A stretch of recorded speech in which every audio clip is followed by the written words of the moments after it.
నమస్కారం, న్యూస్ బులెటిన్కి స్వాగతం. ముందుగా హెడ్లైన్ చూద్దాం.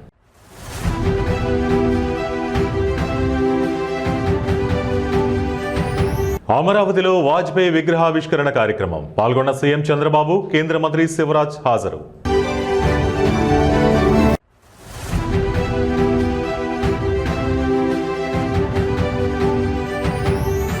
నేటితో ప్రభాకర్ రావు కస్టోడియల్ విచారణ క్లోజ్. సాలిడ్ ఎవిడెన్స్ సంపాదించిన సిట్.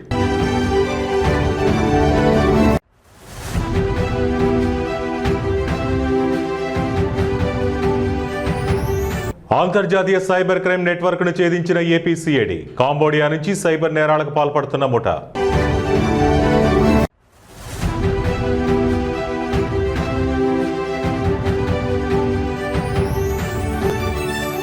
కర్ణాటకలో ఘోర రోడ్డు ప్రమాదం. ప్రైవేట్ ట్రావెల్ స్లీపర్ బస్సును ఢీకొన్న లారీ.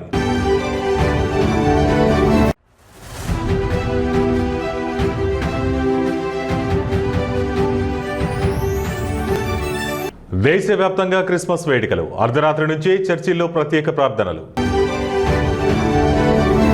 క్రిస్మస్ పర్వదినాన్ని పురస్కరించుకుని భారత ప్రధానమంత్రి నరేంద్ర మోడీ ఇవాళ ఉదయం ఢిల్లీలోని చారిత్రాత్మక క్యాథెడ్రల్ చర్చ్ ఆఫ్ ది రెడెంప్షన్ను సందర్శించారు. ఢిల్లీ, ఉత్తర భారతదేశం నలుమూలల నుంచి తరలివచ్చిన క్రైస్తవ సోదరులతో కలిసి ఆయన ప్రత్యేక ప్రార్థనలో పాల్గొన్నారు. చర్చికి చేరుకున్న ప్రధానికి బిషప్ పాల్ స్వరూప్, ఇతర మత పెద్దలు ఘనంగా స్వాగతం పలికారు. ఈ సందర్భంగా చర్చిలో బారుమ్రోగిన క్రిస్మస్ కేరల్స్, కీర్తనలు భక్తిభావంతో కూడిన పండుగ వాతావరణాన్ని నింపాయి. ప్రార్థనల అనంతరం ప్రధాని మోదీ సోషల్ మీడియా వేదికగా స్పందిస్తూ క్యాథెడ్రల్ చర్చిలో జరిగిన క్రిస్మస్ ప్రార్థనల్లో పాల్గొనడం సంతోషంగా ఉంది. యేసుక్రీస్తు బోధనలు మన సమాజంలో ప్రేమ, శాంతి, సోదర భావాన్ని పెంపొందించాలని కోరుకుంటున్నారని పేర్కొన్నారు. ఈ కార్యక్రమంలో Delhi bishop right reverend doctor Paul Swaroop ప్రధాని ఆరోగ్యం, దేశ సంక్షేమం కోసం ప్రత్యేక ప్రార్థనలు చేశారు. గత కొన్ని ఏళ్లుగా ప్రధాని మోదీ నిరంతరాయంగా క్రైస్తవ సంఘం నిర్వహిస్తున్న ఈస్టర్, క్రిస్మస్ వేడుకల్లో పాల్గొంటూ సామాజిక సామరస్యం పట్ల తన నిబద్ధతను చాటుకుంటున్నారు.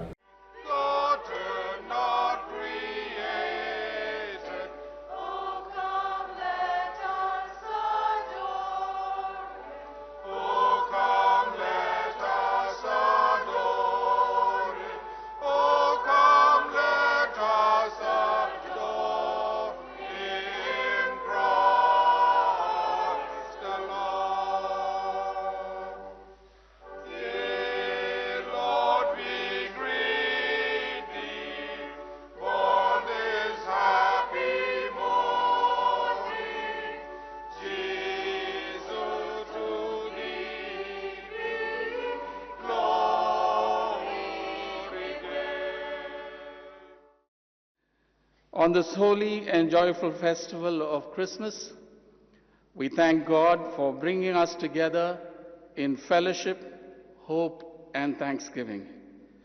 May the light of Christ, who came into the world to dispel darkness, guide our leaders, bless our church, and bring peace, justice, and goodwill to our nation and the world.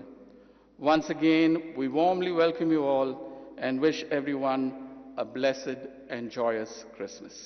Lord God, heavenly King, Almighty God and Father, we worship you, we give you thanks, we praise you for your glory. Lord Jesus Christ, only Son of the Father, Lord God, Lamb of God, you take away the sin of the world, have mercy on us. Sir, we are so glad to have you in our community this morning. और हम आपके लिए आज खास तौर से कुछ Christmas carols लाए हैं.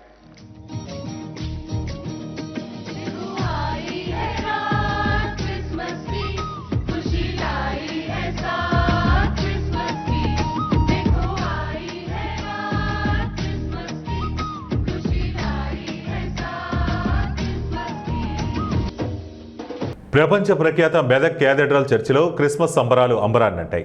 తెల్లవారుజామునే ఆరాధనతో వేడుకలు ప్రారంభమయ్యాయి. అర్ధరాత్రి నుంచి క్రిస్మస్ వేడుకల్లో పాల్గొనడానికి మెదక్ సిఎస్ఐ చర్చికి వివిధ ప్రాంతాల నుంచి భక్తులు తరలివచ్చారు. కులమతాలకు అతీతంగా వివిధ ప్రాంతాల నుంచి వేలాదిగా తరలివచ్చిన భక్తులతో చర్చి ప్రాంగణం కిటకిటలాడింది. రాష్ట్రం నలుమూలల నుంచే కాకుండా పొరుగు రాష్ట్రాలైన ఆంధ్రప్రదేశ్, కర్ణాటక, మహారాష్ట్ర నుంచి భక్తులు తరలి రావడంతో కిక్కిరిసిపోయింది. మొదట ఆరాధనకు church incharge bishop right reverend Reuben Mark పాల్గొని భక్తులను ఉద్దేశించి దైవవాక్య సందేశం ఇచ్చారు. ప్రపంచవ్యాప్తంగా క్రిస్మస్ వేడుకలు జరుపుకుంటున్న వారందరికీ శుభాకాంక్షలు తెలిపారు.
తమ సహోదరులను సహోదరులను క్షమించి మనస్ఫూర్తైన పశ్చాత్తాపముతోనూ నిజమైన విశ్వాసంతోనూ తన వైపున వారందరికీ పాపములను క్షమించునని తన గొప్ప కనికరల మాట ఇచ్చున్నాడు.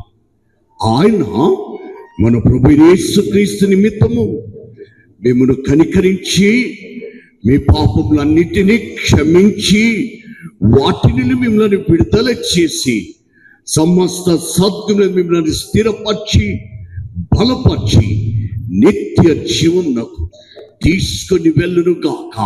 ఆమేన్. దేవునికి స్తోత్రము కలుగును గాక. ప్రభు మీకు తోడైండును గాక. మీ ఆత్మకు తోడై ఉండును గాక.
నవ్యాంధ్ర రాజధాని అమరావతిలో భారత మాజీ ప్రధాని అటల్ బిహారీ వాజ్పేయి జయంతి వేడుకలు ఘనంగా జరిగాయి. ఈ సందర్భంగా వెంకటపాలెం సమీపంలోని సీడ్ యాక్సిస్ రోడ్డుకు ఆనుకుని ఉన్న 2.5 ఎకరాల విస్తీర్ణంలో ప్రభుత్వం ప్రతిష్టాత్మకంగా ఏర్పాటు చేసిన అటల్ స్మృతి వనాన్ని ముఖ్యమంత్రి నారా చంద్రబాబు నాయుడు, కేంద్ర మంత్రి శివరాజ్ సింగ్ చౌహాన్ కలిసి ప్రారంభించారు. ఈ స్మృతి వనంలో ఏర్పాటు చేసిన 14 అడుగుల ఎత్తైన వాజ్పేయి భారీ కాంస్య విగ్రహాన్ని వారు ఆవిష్కరించి అటల్జీకి ఘనంగా నివాళులర్పించారు. ఈ సందర్భంగా ముఖ్యమంత్రి చంద్రబాబు నాయుడు మాట్లాడుతూ దేశాభివృద్ధిలో వాజ్పేయి పోషించిన పాత్ర చిరస్మరణీయమని, ఆయనతో ఉన్న అనుబంధాన్ని గుర్తు చేసుకున్నారు. అమరావతికి ఒక ప్రత్యేకతను చేకూర్చేలా ఈ స్మృతి వనాన్ని తీర్చిదిద్దామని, ఇది భవిష్యత్తు తరాలకు ఆయన ఆదర్శాలను చాటి చెబుతుందని పేర్కొన్నారు. కేంద్ర మంత్రి శివరాజ్ సింగ్ చౌహాన్ మాట్లాడుతూ అటల్జీ చూపిన సుపరిపాలన మార్గంలోనే దేశం ముందుకు సాగుతోందని కొనియాడారు. ఈ కార్యక్రమంలో పలువురు మంత్రులు, ప్రజాప్రతినిధులు మరియు పెద్ద సంఖ్యలో ప్రజలు పాల్గొని అటల్జీకి నివాళులర్పించారు.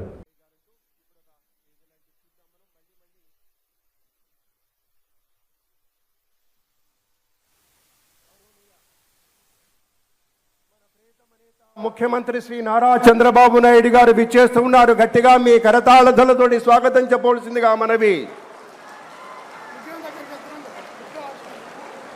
నేరుగా విగ్రహావిష్కరణ కార్యక్రమంలో భాగస్వామ్యం తీసుకోవడం కోసం పెద్దలంతా వెళుతూ ఉన్నారు. You can see the visuals. అక్కడంతా చూడండి. మన శివరాజ్ సింగ్ చౌహాన్ గారు, కందుల దుర్గేష్ గారు, ఇతర అమాత్య శేఖరులు, పార్టీల నాయకులు, పెద్దలు అందరినీ పరిచయం చేసుకుంటూ ముందుకు సాగుతూ ఉన్నారు.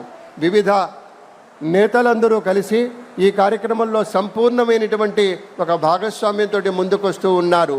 శివరాజ్ సింగ్ చౌహాన్ గారు వ్యవసాయ శాఖ కేంద్ర మంత్రివర్యులు, పెద్దలు. వారు మధ్యప్రదేశ్ రాష్ట్రం వారి యొక్క మాతృ రాష్ట్రం అయినా కానీ ఇవాళ మధ్యప్రదేశ్ రాష్ట్రానికి కూడా చాలా సంవత్సరాలు ముఖ్యమంత్రిగా పనిచేసిన తర్వాత ఇప్పుడు కేంద్ర మంత్రివర్యులుగా తమ యొక్క సేవలు అందిస్తున్నటువంటి పెద్దలు శ్రీ శివరాజ్ సింగ్ చౌహాన్ గారు మన అగ్రశ్రేణి నాయకుల్ని, పెద్దల్ని, కార్యకర్తల్ని, వివిధ శాఖల్లో పనిచేసినటువంటి పార్టీ యోధుల్ని అందరినీ ప్రేమపూర్వకంగా పలకరిస్తూ ముందుకు సాగుతూ ఉన్నారు. విగ్రహావిష్కరణ కార్యక్రమంలోకి మనం వెళ్ళబోతూ ఉన్నాం. అక్కడి నుంచి నేరుగా అక్కడ జరుగుతున్నటువంటి కార్యక్రమం ఇది. విగ్రహం ఆవిష్కరిస్తారు.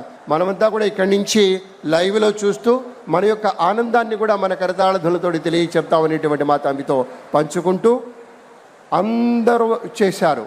అన్ని పార్టీల వారు వచ్చారు. ఎందుకంటే ప్రత్యేకించి కూటమి ప్రభుత్వం అనగానే మనకి తెలుగుదేశం పార్టీ నాయకులు ఉంటారు, జనసేన నాయకులు ఉంటారు, భారతీయ జనతా పార్టీ వారు ఉంటారు. అందరూ ఒక్కటే, అన్నదమ్ముల్లా కలిసిపోయాం. అటువంటి కలిసినటువంటి మిత్రుల సమూహం మనస్ఫూర్తిగా స్వాగతం పలుకుతున్నటువంటి సందర్భంలో అటు పార్టీ నేతలు, వివిధ రాజకీయ పార్టీల నేతలంతా కూడాను ఆ కరచాలనాలకుండా ముందుకు సాగి వెళుతోంది. అందరినీ పేరు పేరు నా పరిచయం చేస్తూ అక్కడ సత్యకుమార్ యాదవ్ గారు, మన మంత్రివర్యులు, అలాగే నారాయణ గారు, ఇతర పెద్దలంతా ఉన్నారు. విగ్రహావిష్కరణం జరగబోతోంది. శుభముహూర్తం ఇది. పెద్దలందరి సమక్షంలో మన ప్రియతమ నేత విగ్రహావిష్కరణం జరుగుతోంది. మన దేవుడి విగ్రహావిష్కరణం జరుగుతోంది. అద్భుతంగా మనస్ఫూర్తిగా జరుగుతున్నటువంటి కార్యక్రమంలో మీకు తెలుసు కదా, అమరావతి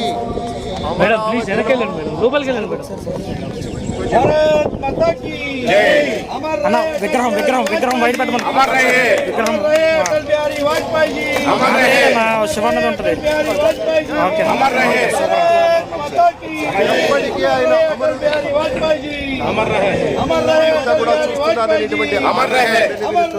గౌరవనీయ మంత్రి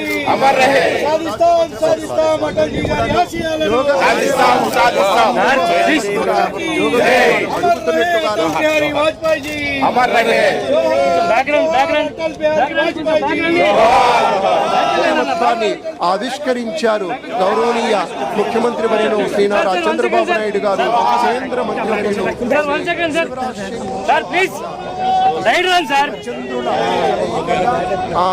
ఆ మిత్రత్వం మరింత బలీయమవుతూ ఆ మహనీయ మూర్తికి పుష్పాంజలులు సమర్పిస్తూ ఉన్నారు. వినమ్ర మనస్సుతోటి పుష్పాంజలులు సమర్పిస్తున్నారు మన అటల్ బిహారీ వాజ్పేయి గారికి.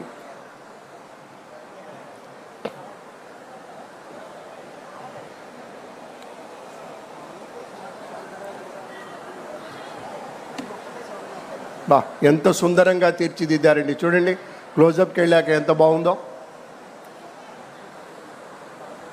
మన మనస్సుల్లో నాయకుడు అంటే ఇలా ఉండాలి అని చెరగని ముద్ర వేసినటువంటి మహనీయ మూర్తి. తెలంగాణలో సంచలనం సృష్టించిన ఫోన్ ట్యాపింగ్ కేసులో ప్రధాన నిందితుడు మాజీ ఎస్ఐబి చీఫ్ ప్రభాకరరావు కస్టోడియల్ విచారణ నేటితో ముగియనుంది. దేశ అత్యున్నత న్యాయస్థానం సుప్రీంకోర్టు ఆదేశాల మేరకు డిసెంబర్ 19న ఆయన కస్టడీని ఇవాల్టి వరకు పొడిగించిన సంగతి తెలిసిందే.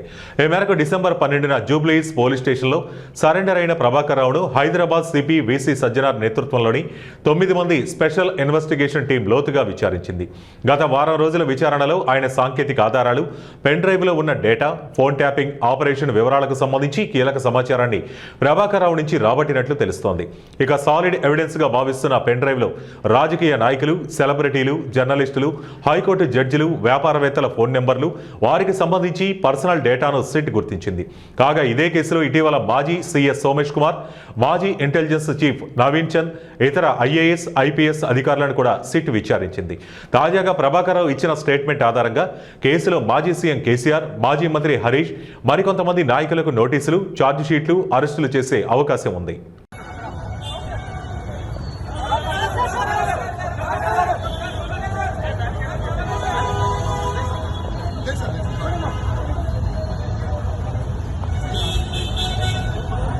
మాజీ ఎమ్మెల్యే పిన్నెల్లి రామకృష్ణారెడ్డికి ఆయన సోదరుడు పిన్నెల్లి వెంకటరామరెడ్డికి రిమాండ్ పొడిగించారు.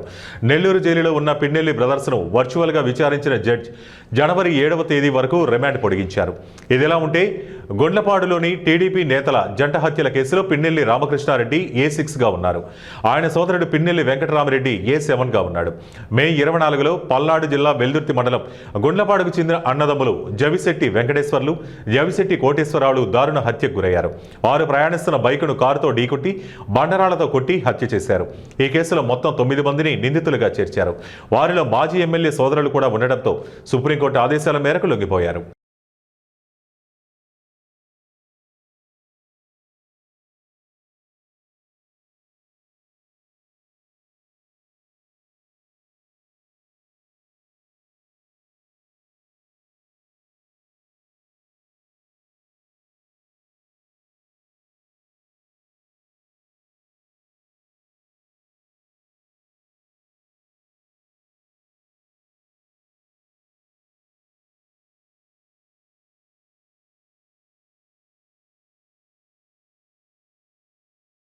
అంతర్జాతీయ సైబర్ క్రైమ్ గ్యాంగ్ ముఠా కేసులో ఏపీ సిఐడి కీలక పురోగతి సాధించింది.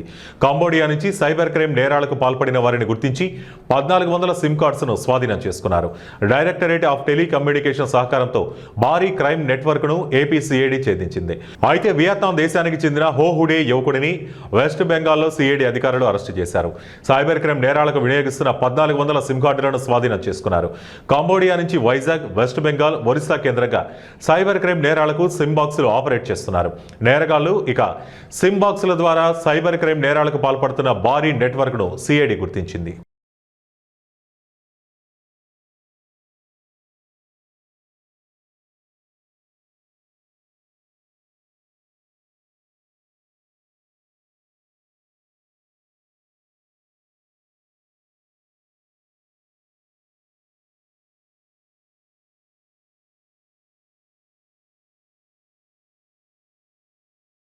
హైదరాబాద్ నగర శివార్లలో రియల్టీ బిజినెస్ ఇటీవల రోజుల్లో కాస్త ఊపందుకుంది.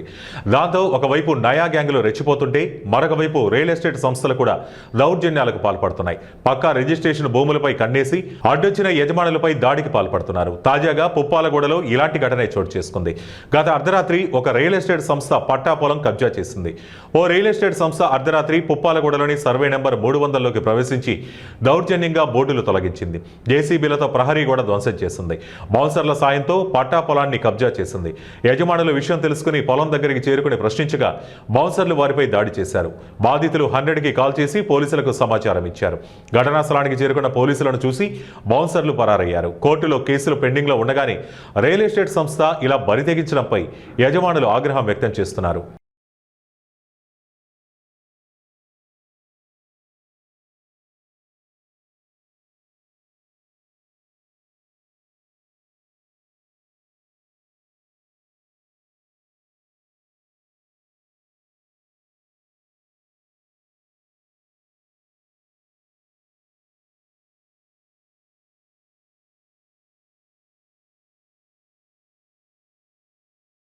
కర్ణాటకలో ఈ తెల్లవారుజామున ఘోర రోడ్డు ప్రమాదం సంభవించింది. ప్రయాణికులతో వెళ్తున్న ఒక ప్రైవేట్ ట్రావెల్స్ బస్సును లారీ ఢీకొట్టడంతో ఒక్కసారిగా మంటలు చెలరేగాయి. ఈ ప్రమాదంలో బస్సు పూర్తిగా కాలిబుడదవగా ప్రాథమిక సమాచారం ప్రకారం 13 మంది ప్రయాణికులు మంటల్లో చిక్కుకుని సజీవ దహనమైనట్లు తెలుస్తోంది. బెంగళూరు నుంచి గోకర్ణకు సుమారు 30 మంది ప్రయాణికులతో బయలుదేరిన ఈ బస్సు హెబ్బులి హైవేపై హిరియూర్ సమీపంలోని గోర్లట్టు వద్దకు చేరుకోగానే ఎదురుగా వచ్చిన లారీ బలంగా ఢీకొట్టింది. తెల్లవారుజామున 3 గంటల ప్రాంతంలో ప్రయాణికులంతా గాఢ నిద్రలో ఉన్న సమయంలో ఈ ప్రమాదం జరగడంతో తప్పించుకునే అవకాశం లేకుండా పోయింది. లారీ ఢీకొన్న వెంటనే బస్సులో మంటలు చెలరేగి నిమిషాల వ్యవధిలోనే వాహనం మొత్తం వ్యాపించాయి. మంటల దాటికి బస్సు పూర్తిగా కాలిబూడిదైంది. సమాచారం అందుకున్న అగ్నిమాపక సిబ్బంది, పోలీసులు ఘటనాస్థలికి చేరుకుని మంటలను అదుపు చేశారు. ప్రమాద సమయంలో బస్సులో సుమారు 30 మంది ఉన్నట్లు అధికారులు గుర్తించారు. మృతుల సంఖ్య మరింత పెరిగే అవకాశం ఉందని ఆందోళన వ్యక్తం చేస్తున్నారు. ప్రస్తుతం అక్కడ సహాయక చర్యలు ముమ్మరంగా కొనసాగుతున్నాయి. మృతదేహాలు పూర్తిగా గుర్తుపట్టలేనంతగా కాలిపోవడంతో మృతుల గుర్తింపు పోలీసులకు సవాలుగా మారింది. ఈ ఘటనపై పూర్తి వివరాలు తెలియాల్సి ఉంది.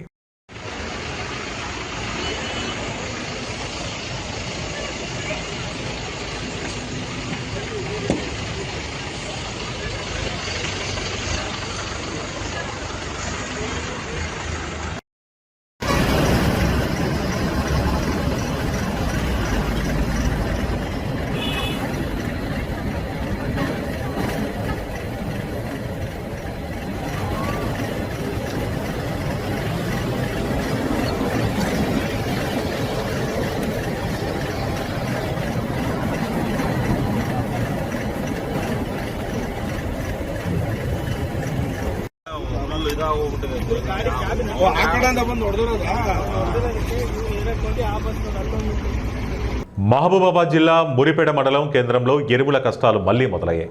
గత కొద్ది రోజులుగా సాగు పనుల్లో నిమగ్నమైన రైతులకు యూరియా బస్తాల కొరత పెద్ద తలనొప్పిగా మారింది. మరిపేట ప్రాథమిక వ్యవసాయ సహకార సంఘం వద్ద యూరియా కోసం రైతులు గంటల తరబడి వేచి చూడాల్సిన పరిస్థితి ఏర్పడింది. ప్రస్తుతం చలి తీవ్రత ఎక్కువగా ఉన్నప్పటికీ యూరియా దొరకదనే భయంతో రైతులు తెల్లవారుజాము నుంచే, మరికొందరు అర్ధరాత్రి నుంచి PACS కేంద్రానికి చేరుకుంటున్నారు. వృద్ధులు, మహిళా రైతులు సైతం గడ్డకట్టే చలిలో వణుకుతూ లైన్లలో నిలబడటం అక్కడ దయనీయ స్థితికి అద్దం పడుతోంది. పంటలు ఎదిగే సమయంలో యూరియా వేయకపోతే దిగుబడి తగ్గుతుంది. ఇక్కడికే వస్తే యాప్ పనిచేయటం లేదని చెబుతున్నారు. రోజంతా ఇక్కడే ఉంటే పొలం పనులు ఎవరు చూస్తారని రైతులు ఆవేదన వ్యక్తం చేస్తున్నారు.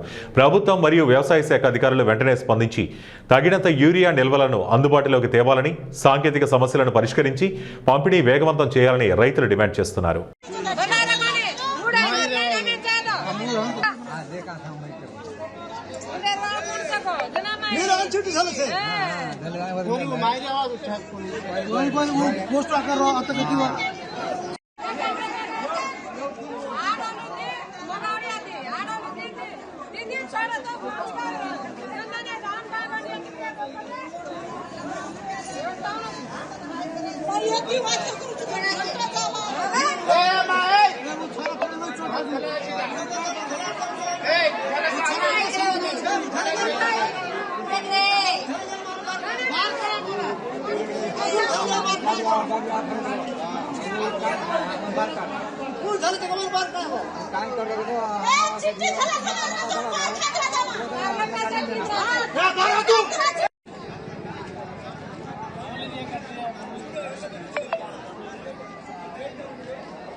హైదరాబాద్లోని శంషాబాద్ దగ్గర ఈరోజు ఘోర ప్రమాదం జరిగింది.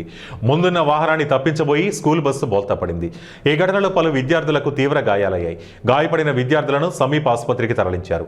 సెలవు కావడంతో టూర్ ఏర్పాటు చేసింది స్కూల్ యాజమాన్యం. జలవిహార్కు స్కూల్ ట్రిప్కు వెళ్తుండగా శంషాబాద్ సిగ్నల్ దగ్గర వెనక నుండి వస్తున్న కారు ఢీకొట్టడంతో బస్సు బోల్తా పడింది. ప్రమాద సమయంలో బస్సులో సుమారు 60 మంది విద్యార్థులున్నారు. దీంతో శంషాబాద్ ప్రాంతంలో భారీగా ట్రాఫిక్ జామ్ అయింది. ఘటనా స్థలానికి వచ్చిన పోలీసులు ట్రాఫిక్ క్లియర్ చేస్తున్నారు. పోలీసుల సమాచారంతో ఘటనా స్థలానికి వచ్చిన విద్యార్థుల తల్లిదండ్రులు కన్నీరు మున్నీరవుతున్నారు. చిన్నారులకు గాయాలు కావడంతో బోరున విలపించారు.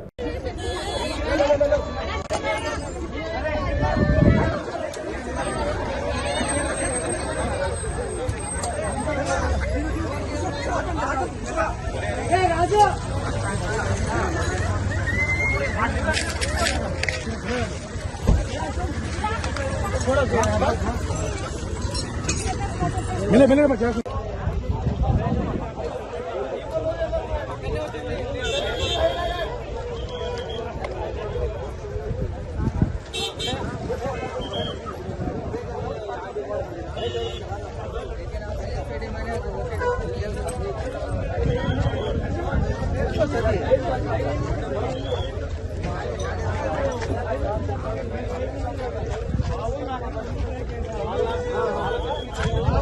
తిరుమలలో భక్తుల రద్దీ భారీగా పెరిగిపోయింది. వైకుంఠం క్యూ కాంప్లెక్స్లోని అన్ని కంపార్ట్మెంట్లు పూర్తిగా నిండిపోవడంతో కాంప్లెక్స్ వెలుపల శిలాతోరణం వరకు క్యూ లైన్లో భక్తులు వేచి ఉన్నారు. ఇక సర్వదర్శనానికి వచ్చే భక్తుల సంఖ్య భారీగా పెరిగింది. టోకెన్ లేని భక్తులకు సర్వదర్శనం కోసం దాదాపు 24 గంటల సమయం పడుతోందని టీటీడీ అధికారులు వెల్లడించారు. క్యూ లైన్లలో ఉన్న భక్తులకు నిరంతరం తాగునీరు, అన్నప్రసాదం, వైద్య సహాయం అందుబాటులో ఉంచినట్లు పేర్కొన్నారు. అయితే నిన్న శ్రీవారిని 73,254 మంది భక్తులు దర్శించుకున్నారు. అలాగే 29,989 మంది భక్తులు తలనీలాలు సమర్పించారు. ఇక స్వామివారి హుండీ ద్వారా వచ్చిన ఆదాయం 4,88,00,000గా ఉంది. మరోవైపు తిరుమలలో ఇవాల్టి నుంచి ఎల్లుండి వరకు ఆన్లైన్లో స్థానికుల వైకుంఠ ద్వారదర్శన టోకెన్ల రిజిస్ట్రేషన్ కొనసాగనుంది. 29వ తేదీ వరకు ఈ డిప్ విధానం భక్తులకు దర్శన టోకెన్లను టీటీడీ జారీ చేయనుంది. తిరుమల, తిరుపతి, చంద్రగిరి, రేణిగుంట వాసులకు మాత్రమే అవకాశం కల్పించింది. జనవరి 6, 7, 8వ తేదీలలో రోజుకు 5,000 మంది చొప్పున దర్శన టోకెన్లు జారీ చేయనుంది.